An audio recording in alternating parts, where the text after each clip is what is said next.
Janaína, a Jéssica, a Larissa, Cristiele, Larissa Fonseca, Letícia Bianca, Márcia, excelente.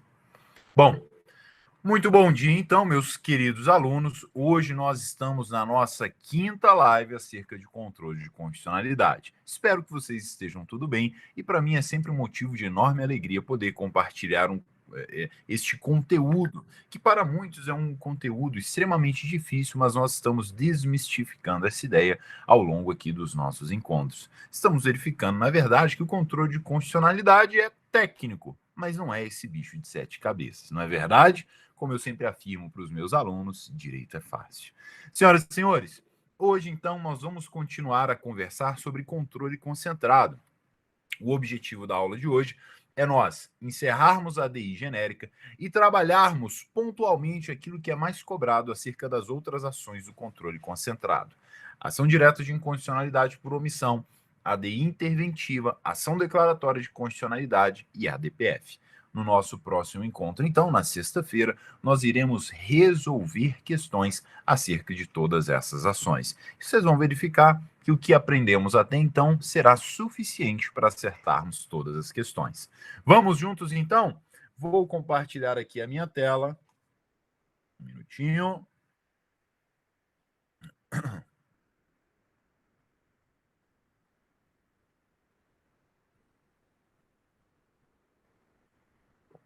Perfeito.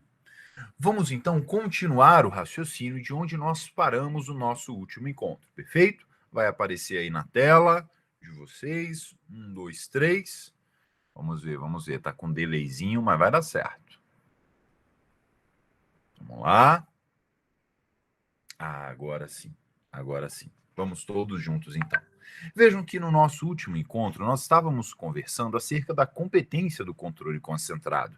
É nesse diapasão que nós discutimos a competência do Supremo Tribunal Federal e do TJ e verificamos que não há ali, nenhuma competência concorrente, cada um vai atuar dentro da sua esfera. Bom, a informação que eu vou trazer agora para vocês é uma informação que sempre é cobrada em prova, tá, pessoal? Inclusive, eu já separei 1 a 2 questões sobre este assunto para nós resolvermos na semana que vem. Professor, o que sempre é cobrado em prova? Me explica. Veja só, vem comigo. A doutrina afirma, meus queridos alunos, que nós temos normas constitucionais, normas previstas na Constituição Federal, que são normas de reprodução, e aí você pode encontrar na sua prova norma de reprodução obrigatória, tá bom? E nós temos, então, normas de imitação. Vejam, essas normas de reprodução são normas obrigatórias, são normas que estão na Constituição Federal e devem estar reproduzidas no texto da Constituição de cada estado. Normas de reprodução obrigatória estão previstas na Constituição Federal e devem ser reproduzidas no texto da Constituição Estadual. Logo, é muito comum que, ao verificar, ao ler uma Constituição Estadual, você se depare com normas idênticas à da Constituição Federal. Essas normas de reprodução obrigatória, vejam, devem estar no texto da Constituição Estadual. Primeira informação. Segunda informação. Se essa norma de reprodução obrigatória, ela é de reprodução obrigatória, mas ela não está no texto da Constituição Estadual. E agora, professor? Queridos, independentemente de estar ou não no texto da Constituição Estadual, ela é uma norma de reprodução obrigatória. Logo, nós deveremos nos atentar a ela, nós deveremos olhar para ela. Então, veja, a norma de reprodução obrigatória deve estar no texto da Constituição Estadual, mas se não tiver, não importa. Ainda assim, continua sendo uma norma de reprodução obrigatória e, por mais que não esteja no texto, nós precisamos observá-la. Ponto. Ok? Além das normas de reprodução ou normas de reprodução obrigatória, nós temos normas de imitação. Vejam que no tocante às normas de imitação, nós temos essas normas de imitação são normas que estão na Constituição Federal e estão reproduzidas na Constituição de determinado estado, mas não são normas obrigatórias. São normas que não precisam estar ali no corpo da Constituição estadual, mas estão por uma opção ali de quem desenvolveu, de quem construiu a Constituição estadual. Perfeito? Então, não são normas obrigatórias, mas sim de imitação, foram reproduzidas por escolha de quem construiu a Constituição Estadual. Para finalizarmos, então, e consolidarmos a ideia. Normas de reprodução, valendo-se da normas de reprodução, o Estado está obrigado a observar a norma da Constituição Federal, independentemente da previsão na Constituição Estadual. Normas de imitação, valendo-se de sua autonomia política, o Estado repete na sua Constituição uma norma prevista na Constituição Federal. Mas veja, aqui é facultativo.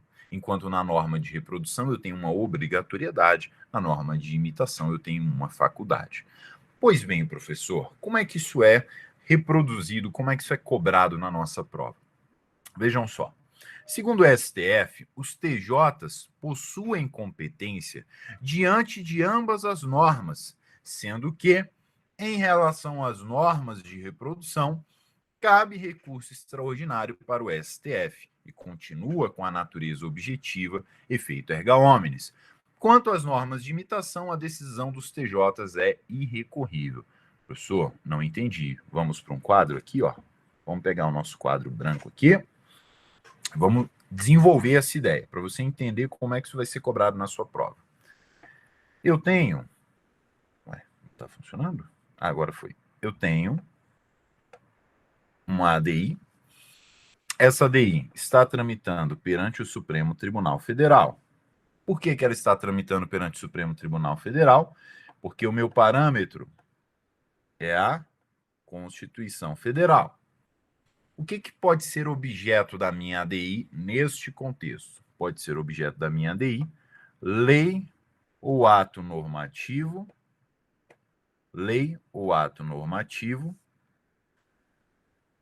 federal e estadual. Perfeito? Tranquilo? Mas eu posso ter também, deixa eu subir aqui um pouquinho, eu posso ter ADI no âmbito do TJ, o meu parâmetro será a Constituição Estadual e o meu objeto aqui vai ser outro. Vamos pegar aqui o objeto, lei ou ato normativo estadual. Ora, professor, vejam só. Por que eu peguei só o estadual aqui? Para você verificar que tanto na ADI perante o TJ, eu posso ter como objeto uma lei estadual, como na ADI perante o STF, eu também posso ter por objeto uma lei ou ato normativo estadual. Perdão. Vejam, meus queridos. Professor, eu tenho agora, então, uma lei estadual. Eu posso impugnar essa lei estadual perante o Supremo e perante o TJ? Sim. Vai depender do seu parâmetro. Vai depender. Então, eu tenho uma lei estadual. Vai depender do seu parâmetro. O seu parâmetro é a Constituição Federal ou o seu parâmetro é a Constituição Estadual? Agora vejo. Vamos imaginar que o meu parâmetro seja a Constituição Estadual. Só que o meu parâmetro da Constituição Estadual pode ser, vamos subir mais um pouquinho, o meu parâmetro na Constituição Estadual pode ser uma norma de reprodução obrigatória, ou pode ser uma norma, deixa eu diminuir aqui, assim, ou pode ser uma norma de imitação. Deu para pegar? Então vem comigo. Meu objeto é uma lei estadual. Eu estou impugnando uma lei estadual. Primeira pergunta, qual é o meu parâmetro? Constituição Federal? Se é a Constituição Federal, minha ADI vai tramitar perante o Supremo. Se é a Constituição Estadual, perante o TJ. Professor, mas o parâmetro é a Constituição Estadual, mas é uma norma de reprodução obrigatória, ou seja, é uma norma idêntica da Constituição Federal, de caráter obrigatório. Não importa. Se o parâmetro é a Constituição Estadual, a competência vai ser do TJ. Primeiro ponto. Se o parâmetro é a Constituição Estadual, Não importa se é norma de reprodução obrigatória ou se é norma de imitação. A competência será do TJ. Ponto. Perfeito? Vejam só, meus queridos. A distinção que eu acabei de ler ali no nosso material com vocês é a seguinte. Olha só. Meu parâmetro é a Constituição Estadual. Esta ADI está tramitando perante o TJ. E o meu objeto é uma lei estadual. Ok? Veja. Se o parâmetro é uma norma de reprodução obrigatória, o TJ vai apreciar a minha ADI perfeitamente, sem nenhum problema. E da decisão do TJ, cabe recurso. Então, olha, estamos analisando o TJ apreciando um ADI, tem por parâmetro a Constituição Estadual. Se é um parâmetro, se o parâmetro é uma norma de reprodução obrigatória, opa, cabe recurso. Qual recurso, professor? Recurso extraordinário para quem? Para o Supremo. Em que pese ser um recurso extraordinário, nós continuamos aqui com a característica de um controle objetivo. Tá joia? Por quê? Porque estamos falando de controle concentrado e a regra é que seja um controle objetivo e não um controle subjetivo. Perfeito? Agora, veja, se for uma norma de imitação, não cabe recurso. Deu para pegar? Então, ó, vamos de novo, recapitulando. Estou gastando tempo nisso aqui porque isso aqui cai em prova, tá, pessoal? É o que mais vem sendo cobrado recentemente em sede de controle de ADI. Então, ó, vem comigo. A partir daqui. Bom, deixa eu mudar a cor aqui. Olha só, eu posso ter, então, um ADI tramitando perante o Supremo e um ADI tramitando perante o TJ. Vai tramitar perante o Supremo aquela ADI que tem por parâmetro filtro. Lembra do nosso último encontro? Filtro. A Constituição Federal. Vai tramitar perante o TJ aquela ADI que tem por parâmetro a Constituição Estadual. Ponto. Professor, meu objeto é uma lei estadual, meu objeto é uma lei estadual, professor. Não tem problema, você vai verificar o parâmetro. Constituição Federal, STF. Constituição Estadual, TJ. Dentro dessa competência dos TJs, o que você precisa verificar? Se essa norma da Constituição Estadual é uma norma de reprodução obrigatória ou é uma norma de imitação. Opa, tá tapando aqui. Então, ó, dentro dessa ADI que vai tramitar perante o TJ, dentro do parâmetro que é a Constituição Estadual, você precisa verificar se esta norma que funciona como parâmetro é uma norma de reprodução obrigatória ou é uma norma de imitação, que é facultativa, que não precisa ser reproduzida no texto da Constituição Estadual. Ok? Professor, por que eu preciso verificar isso? Porque eu terei consequências diferentes. Veja, se o meu parâmetro na Constituição Estadual é uma norma de reprodução obrigatória, o TJ vai apreciar a ADI, estando ou não o texto na Constituição Estadual. Como assim, professor? Nós falamos no início. Norma de reprodução obrigatória deve estar no texto da Constituição Estadual. Professor, e se não estiver no texto da Constituição Estadual, não importa, ainda assim deve ser observada. Por quê? Porque é uma norma de reprodução obrigatória. Então, veja, se o meu parâmetro é uma norma de reprodução obrigatória, o TJ vai apreciar a minha ADI e desta decisão do TJ, deste acórdão, cabe recurso extraordinário para o Supremo Tribunal Federal, que possuirá característica ali objetiva. Afinal, estamos tratando do controle concentrado. Não obstante, se o meu parâmetro for uma norma de imitação, desta decisão do TJ acerca da ADI, não cabe recurso. Perfeito? Me digam se deu para pegar. Me digam, escrevam aqui no chat, por gentileza. Escrevam aqui no chat. Deixa eu voltar para o nosso material, porque tem mais uma informação importante que é cobrada em prova. Maravilha. Vocês são sensacionais. Olha agora o que mais pode ser cobrado na sua prova, ainda com relação a essa temática. Vem comigo. Se porventura estiverem tramitando ao mesmo tempo um ADI no TJ e uma no STF, é possível? É possível. Vamos imaginar que eu tenho um ADI no STF, um ADI no TJ.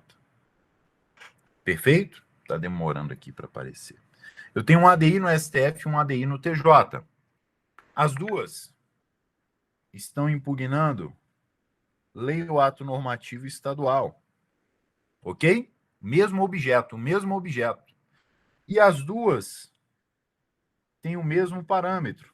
Só que aqui, no STF, o parâmetro é a Constituição Federal, e no TJ, o parâmetro é a Constituição Estadual, mas é uma norma de reprodução obrigatória. Então, o mesmo parâmetro que tem, o mesmo texto que está na Constituição Estadual, tem na Constituição Federal. Pode acontecer isso aqui, professor? Pode. Eu posso ter essas duas ações tramitando ao mesmo tempo. Só que aí, o que o STF recomenda em uma situação como essa? Olha só. Se porventura estiverem tramitando ao mesmo tempo um ADI no TJ e no STF, em face da mesma lei ou ato normativo estadual lesivos, a norma de reprodução obrigatória, o STF entende que aquela perante o tribunal deve ter o seu trâmite suspenso até o julgamento da ADI perante a Corte Constitucional. Ou seja, esta ADI aqui, ó, deixa eu mudar a cor. Esta ADI perante o TJ deve ser suspensa, até que esta perante o STF seja julgada, ok? Faz sentido, não é? Afinal de contas, se o TJ julgar, como é uma norma de reprodução obrigatória, cabe recurso extraordinário para o Supremo. Então, o Supremo vai ter o mesmo trabalho novamente, entendeu? Então, faz sentido. Joia? Vamos avançar. Olha só. Pessoal, preste atenção nessa informação. Isso aqui cai demais em prova, principalmente com relação à ADI e à DPF. Preste atenção nisso aqui. Olha só.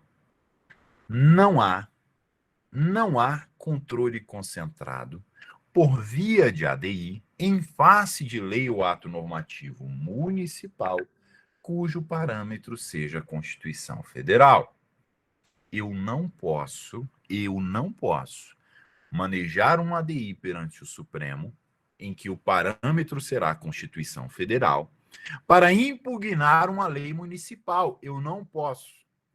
Perfeito? Eu posso manejar uma ADPF perante o Supremo. Isso eu posso.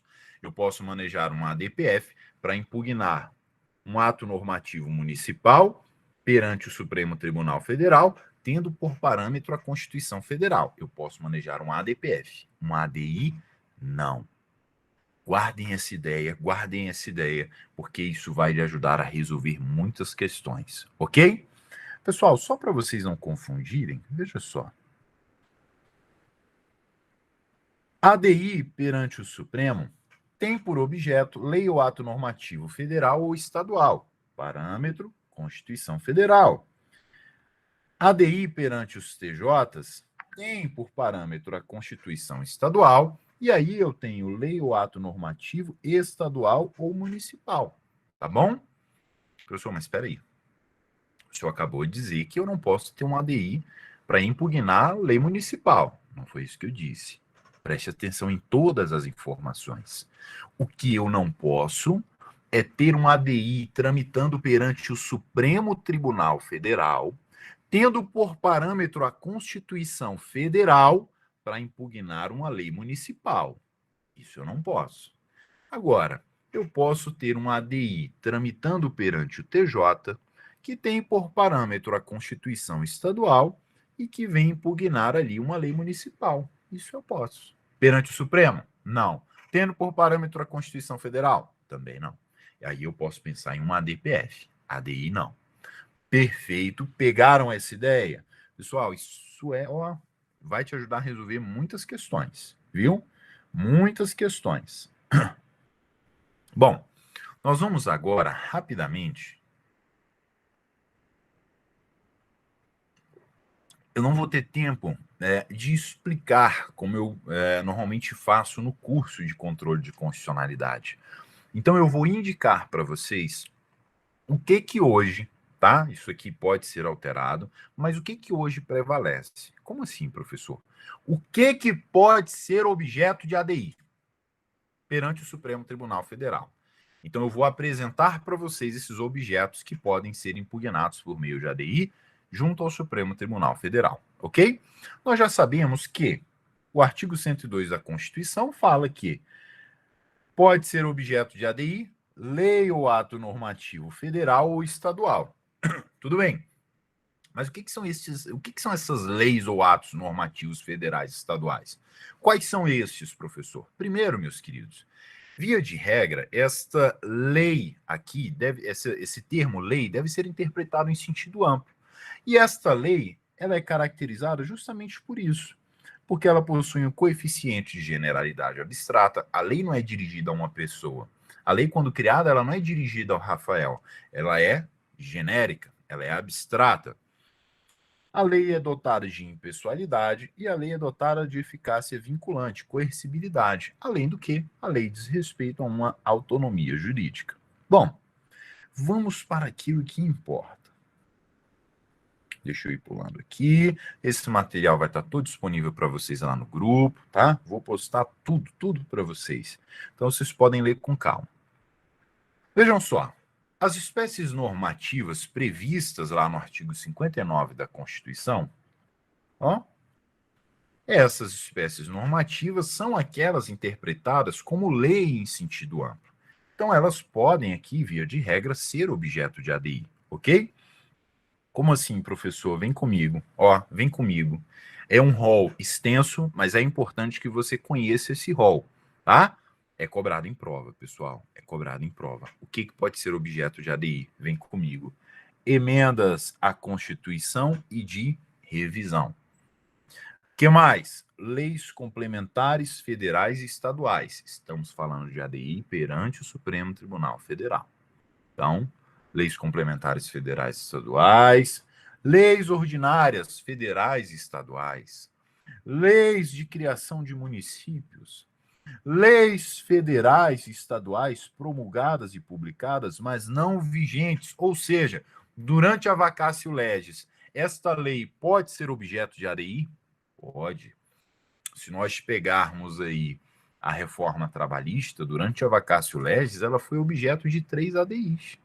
Perfeito? Então, durante a vacatio legis, essas leis podem sim ser objeto de ADI. O que mais? Leis e atos normativos do Distrito Federal. Agora preste atenção. Desde que essas leis e atos normativos do Distrito Federal tenham sido feitos, tenham sido realizados na condição de Estado do Distrito Federal e não na condição de município. Vejam, desde que editados levando em consideração a competência estadual do Distrito Federal. Por quê, professor? Se for municipal, não cabe ADI perante o Supremo Tribunal Federal, tendo por parâmetro a Constituição Federal. Bacana? O que mais? Leis delegadas e resoluções do Congresso Nacional. É, no nosso exemplo aqui, já que eu estou falando de lei delegada, aquela lei delegante que veicula as delegações, ok? O que mais? Medidas provisórias e leis de conversão, ok? O que mais? O que mais? Decretos legislativos e resoluções, desde que estes decretos legislativos veiculem normas gerais e abstratas. Por isso que eu destaquei quais são as características de uma lei: generalidade, abstrata, perfeito, impessoalidade. Resoluções do TSE podem ser objeto de ADI, mas cuidado, qualquer resolução? Não. Desde que veiculem normas gerais e abstratas, diferentemente daquelas que respondem a consultas, tá bom? Aqui não dá tempo da gente mergulhar, tá, pessoal? De explicar o que são essas resoluções. Mas eu faço questão de citar, porque é importante que vocês saibam o que pode ser objeto. Ó, resolução do CNJ, desde que veiculem norma geral abstrata. Resoluções do CNMP, tratados internacionais.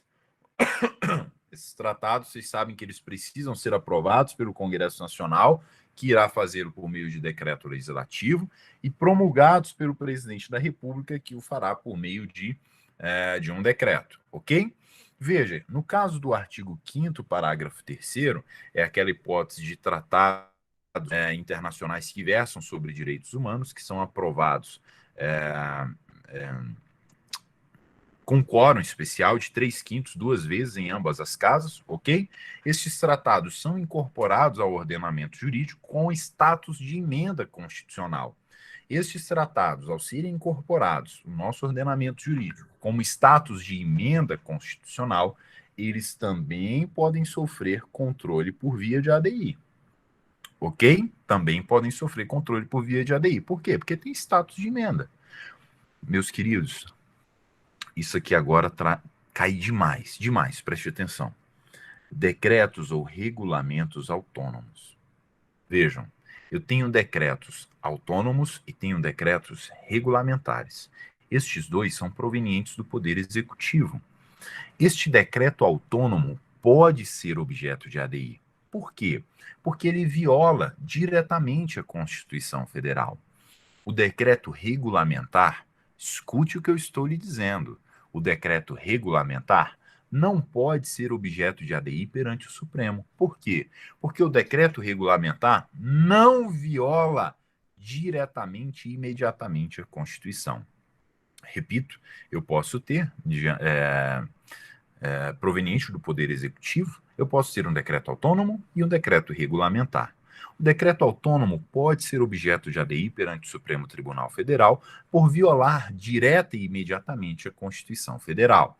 O decreto regulamentar não pode ser objeto de ADI perante o Supremo. Por quê? Porque não viola direta e imediatamente a Constituição. Guarde essa informação. Por quê, professor? Depois você lê o material. Se tiver dúvida, me manda um WhatsApp que a gente vai conversando. Ou então me manda lá no Instagram, ok? Guardou a informação? Vamos avançar.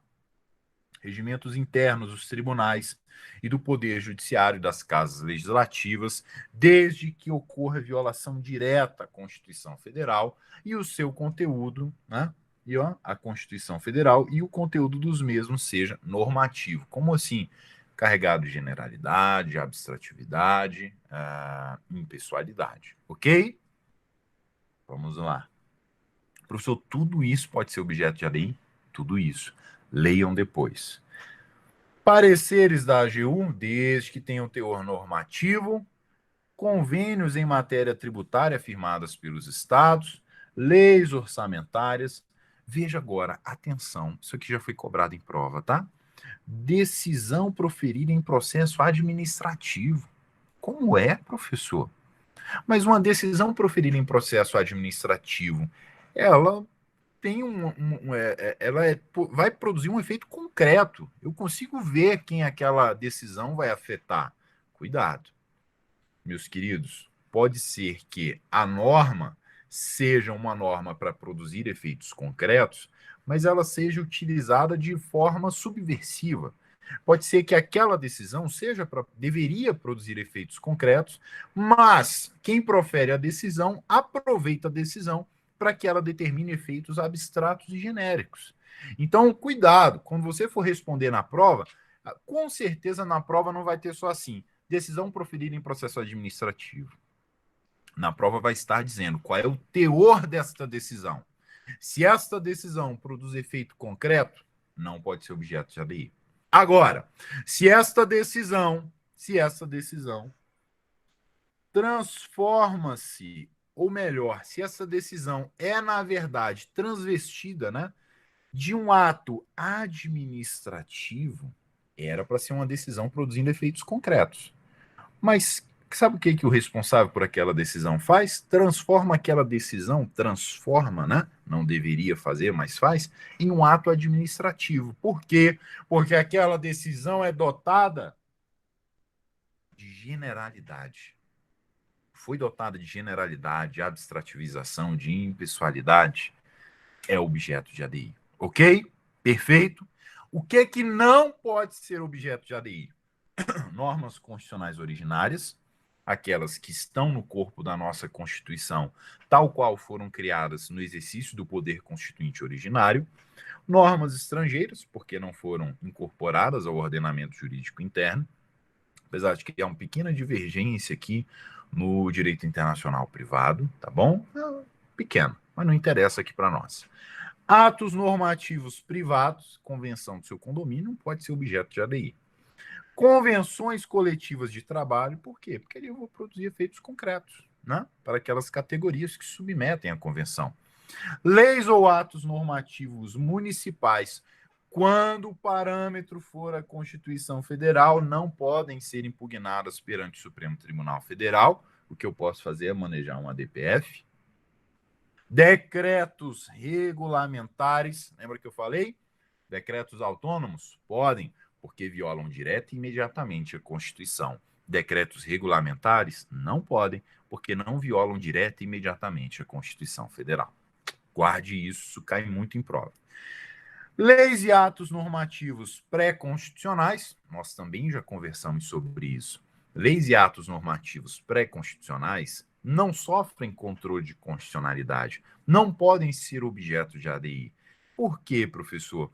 Porque para que nós venhamos a discutir controle de constitucionalidade, nós precisamos de qual palavra? Contemporaneidade. Leis ou atos normativos pré-constitucionais não são contemporâneos à Constituição de 88. Logo, se não há contemporaneidade, não podem ser objeto de ADI. Eles vão sofrer juízo de compatibilidade, ou seja, serão recepcionados ou não recepcionados, ok? Mas, apesar de não caber ADI, cabe a DPF ou controle difuso, quando o parâmetro for a Constituição antiga. Tá? Quando o parâmetro for a Constituição antiga, a Constituição de 67 e o ato normativo é de 72. Bacana. Eu posso provocar o Supremo Tribunal Federal por meio de ADPF ou posso provocar o controle difuso. O que mais não pode ser objeto de ADI? Leis ou atos normativos, cuja eficácia já se exauriu, ou seja, foram revogados. As sentenças normativas da Justiça do Trabalho, aquelas em que, entre aspas, né, eu terei uma criação de normas, muito cuidado com isso, não é bem assim, mas só para vocês compreenderem, eu teria uma criação de normas aplicáveis ali àquela categoria profissional. Né? Não pode ser objeto de ADI súmula, sejam elas comuns ou vinculantes. Não pode ser objeto de ADI atos dos órgãos da administração, desde que regulamentares internos, não podem ser objeto de ADI resoluções do TSE que apenas respondem consultas, não podem ser objetos de ADI resoluções do CONAMA, ok? Veja a informação que eu coloco aqui para nós encerrarmos essa etapa. Tais objetos não ensejam ADI, mas podem ser objeto de controle difuso ou ADPF. Joia? Perfeito? Perante o Supremo Tribunal Federal não pode ADI. Tá bom? A gente pode pensar se, eventualmente, uma ou outra situação pode ser objeto de ADI perante o TJ estadual, mas perante o Supremo Tribunal Federal não pode, em hipótese alguma. Perfeito, ok, joia. Meus queridos, como é que estamos até aqui? Dúvidas? Me digam. Letícia, acabei de ver aqui sua pergunta, já respondi.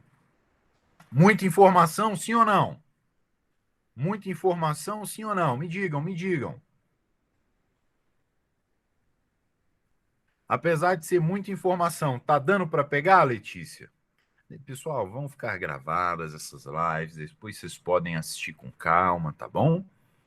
Maravilha, então, meus queridos. Vamos avançar. Vejam, é imprescindível que, quando você for realizar o seu exame de ordem ou a sua prova de concurso, que você leia, passe os olhos, leia a Lei 9868 de 99, porque essa lei regulamenta o trâmite inerente à ADI, o trâmite inerente à ADC, e ela vai, alguns dos seus dispositivos são reproduzidos em outras ocasiões, no que diz respeito a DPF, a DO, joia, bacana? Então é importante que você leia essa lei.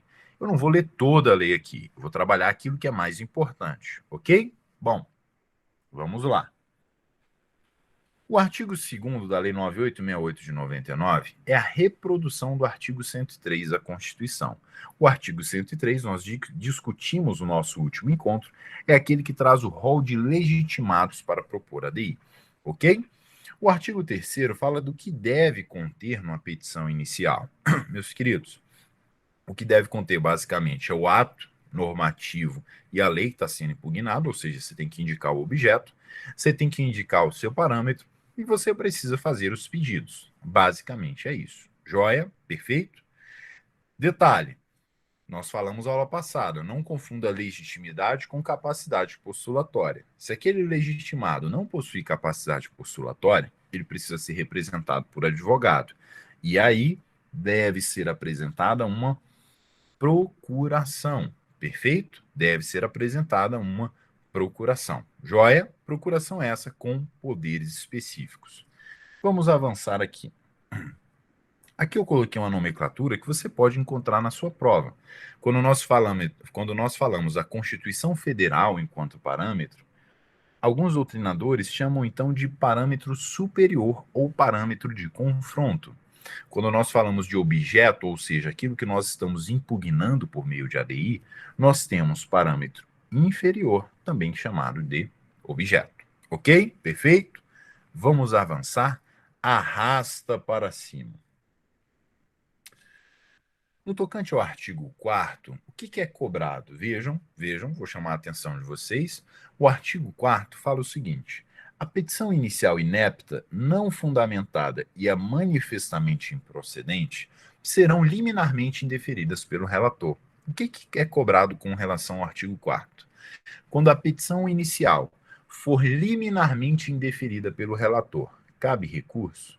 Quando a petição inicial for liminarmente indeferida pelo relator, cabe recurso? O parágrafo único diz que sim, cabe agravo da decisão que indeferir a petição inicial. Joia, perfeito. Com relação ao artigo 5º cai muito em prova. Proposta ação direta, não se admitirá desistência. Falamos sobre isso na semana passada. Não se admite desistência porque o objeto aqui, o objetivo, na verdade, é preservar a Constituição. Então, não admite desistência. Perfeito. Vamos lá. Artigo 6º. O artigo 6º não é muito cobrado. O artigo 7º nós já falamos, é a hipótese do amicus curiae. O artigo 8º, eu vou só frisar aqui mais uma vez. Veja, decorrido o prazo das informações, serão ouvidos sucessivamente o advogado-geral da União e o procurador-geral da República.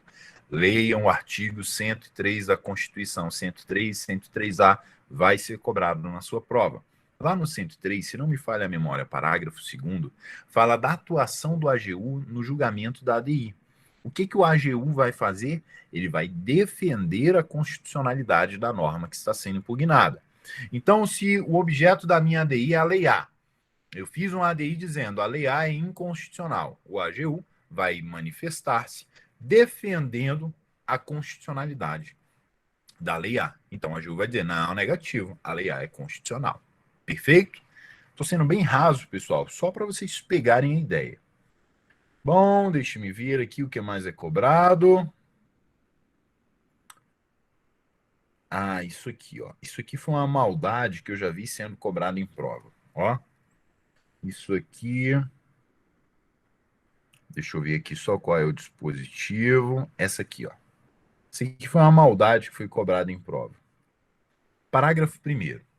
Em caso de necessidade de esclarecimento de matéria ou circunstância de fato ou de notória insuficiência das informações existentes nos autos, poderá o relator, veja, na questão da prova, dizia que poderão os ministros. Poderão os ministros. Não poderão os ministros. Poderá o relator requisitar informações adicionais, designar perito ou comissão de peritos para que emita parecer sobre a questão, ou fixar data para, em audiência pública, ouvir depoimentos de pessoas com experiência e autoridade na matéria. Perfeito? Então, isso foi uma maldade do examinador. Ele substituiu a palavra relator por ministros. Muita atenção. Meus queridos, caminhando aqui para o finalzinho da Lei 9868 de 99, no tocante à ADI, o que cai demais em prova é o artigo 10º.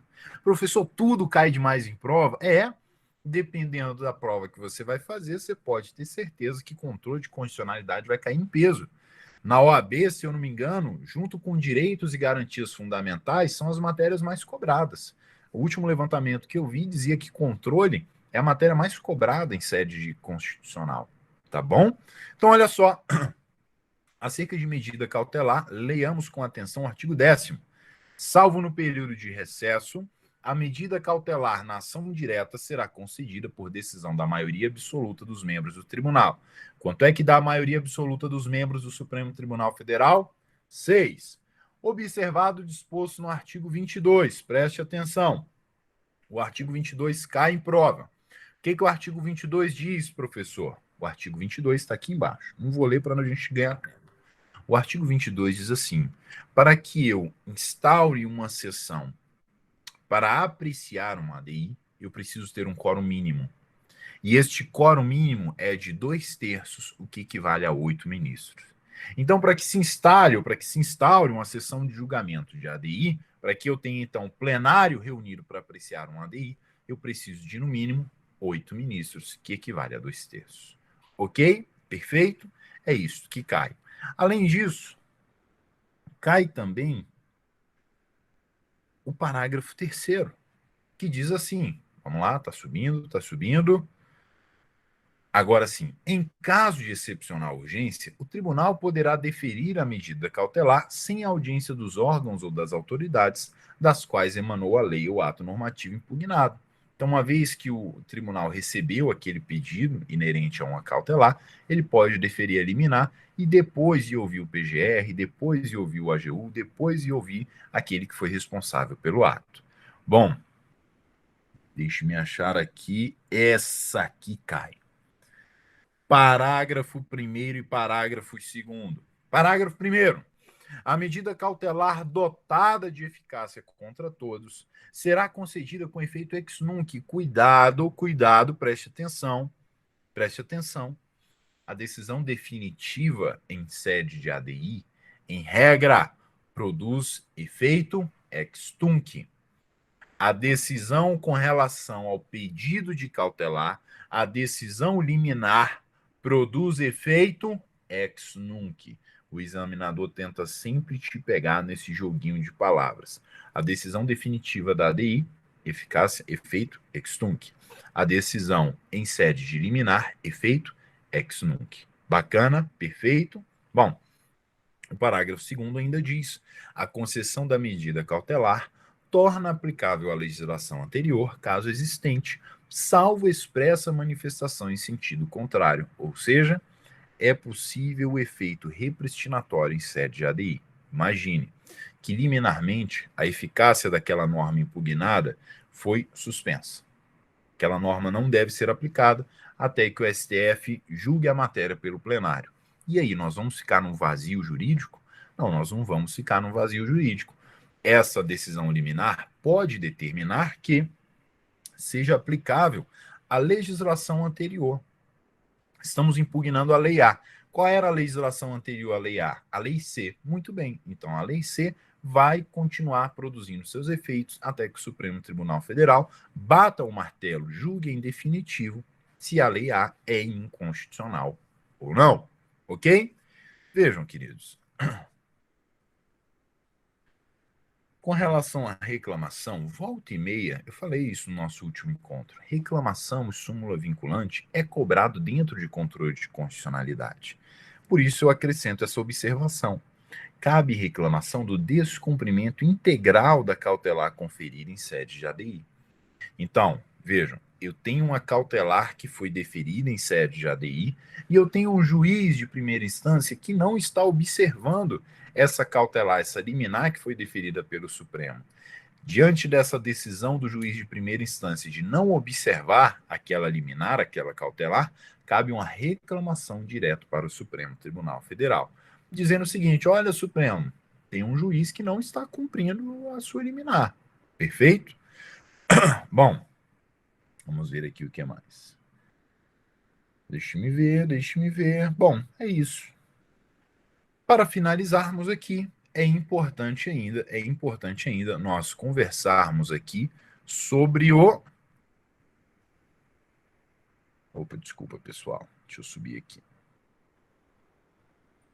Vamos só para aquilo que importa, por conta do nosso tempo. Artigo 26 é muito cobrado em prova. Ó. A decisão que declara... Opa, deixa eu estabilizar aqui na tela. Estabilizou. A decisão que declara a constitucionalidade ou a inconstitucionalidade da lei ou do ato normativo em ação direta ou em ação declaratória é irrecorrível. Isso cai em prova, tá? Ressalvada a interposição de embargos declaratórios, não podendo igualmente ser objeto de ação rescisória. Então, como é que isso cai em prova? Supremo Tribunal Federal julgou a ADI. Cabe recurso, ou, na verdade, assim, cabe ação rescisória. É isso que cai em prova. Não cabe ação rescisória. A única situação aqui é a oposição de embargos de declaração. Perfeito? Joia? Eu coloco algumas informações, depois vocês vão ler com calma. Antes do artigo 27, eu queria trabalhar... Só um minutinho, queridos. Vamos adiante. Vamos trabalhar o artigo 27. Isso, tá certo. O artigo 27 fala da modulação dos efeitos da decisão. Lembra que lá nos nossos encontros sobre controle difuso, eu mencionei que no controle difuso o Supremo entendeu que é possível modular os efeitos da decisão? E lembra que eu disse que, olha, essa previsão da modulação dos efeitos da decisão está prevista, foi na verdade criada para o controle concentrado, e está prevista lá no artigo 27 da Lei 9868 de 99. Pois bem, chegamos então ao artigo 27 que fala da modulação dos efeitos da decisão. Veja, ao declarar a inconstitucionalidade de lei ou ato normativo, e tendo em vista, o que é necessário para modular os efeitos? Razões de segurança jurídica ou excepcional interesse social. O Supremo já utilizou também a expressão boa-fé. Poderá o Supremo Tribunal Federal, por maioria de 2/3 de seus membros. Primeiro, só o STF modula os efeitos da decisão. Só o STF. Segundo, eu preciso ter o quórum de 2/3 decidindo pela modulação dos efeitos. E esta modulação, então, irá restringir os efeitos daquela declaração ou decidir que ela só tem eficácia a partir de seu trânsito em julgado ou de outro momento que venha a ser fixado. Perfeito, joia, maravilha. Agora sim, o artigo 102, parágrafo 2º da Constituição, cai também em prova. Veja, aqui nós vamos falar dos efeitos e da eficácia da decisão em sede de ADI. As decisões definitivas de mérito, ou seja, quando o plenário bate o martelo no julgamento daquela ação, proferidas pelo Supremo Tribunal Federal, nas ações diretas de inconstitucionalidade e nas ADCs, produzirão eficácia contra todos, erga omnes, e efeito vinculante. Regra: ex tunc, liminar, ex nunc, pode modular os efeitos relativamente aos demais órgãos do Poder Judiciário. Então, vincula quem? Vincula os demais órgãos do Poder Judiciário e a administração pública direta e indireta nas esferas estadual, federal, estadual e municipal. Professor, isso cai em prova? Cai.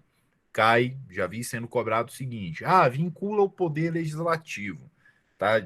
O poder legislativo está inserido aqui? Não. não vincula o poder legislativo. Quer dizer que o Supremo pode julgar a ADI hoje, reconhecendo a norma inconstitucional, e o Legislativo amanhã pode criar uma lei idêntica àquela que o Supremo reconheceu como inconstitucional. Por quê, professor? Porque a decisão do Supremo não vincula o Poder Legislativo, vincula os demais órgãos do Poder Judiciário, a administração pública direta e indireta nos âmbitos federal, estadual e municipal. Ponto. Ok? Não vão errar. O artigo 28 reproduz na Lei 9868 de 99 o teor do 102, parágrafo 2º. Vamos ler juntos? Vejam, 28, parágrafo único.